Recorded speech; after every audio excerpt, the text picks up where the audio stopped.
The intensity has settled a bit, but Jake Guentzel took quite a beating in the aftermath of the Penguins' first-round loss to the Islanders. It's one thing to take cross-checks and body blows around the net. It's quite another to have your toughness and your ability questioned just because you're not the size of Pat Maroon. But no matter, taking the hits in public and in the press, it's all part of the deal for a pro athlete on a popular team. The problem is when your front office starts to believe those criticisms. You see, despite the lack of cap space, there are plenty of ways for Brian Burke and Ron Hextall to reshape this team this offseason, and most of them involve trades. But the Penguins should never think about dealing Jake Guentzel.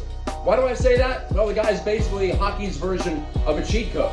In a National Hockey League where the average player shoots right around 10% year in and year out, Guentzel has shown an ability to not only consistently beat that, but beat it by a significant margin. In 350 regular season and playoff games with the Penguins, Guentzel has scored on 17% of his shots on target.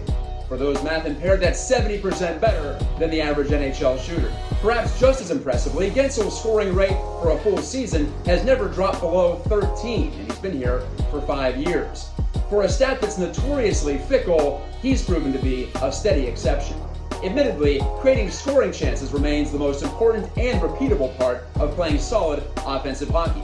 And this past season was the first for Guentzel in which the Penguins were in the negative in expected goals when he was on the ice. But much like a golfer who hacks up a hole only to then sink a long par putt, Guentzel's scoring touch cures a lot of ills. And while his shooting percentage has been in the single digits over the past 3 postseasons, all 3 early exits for the Pens, we're talking about a sample size of less than 15 games.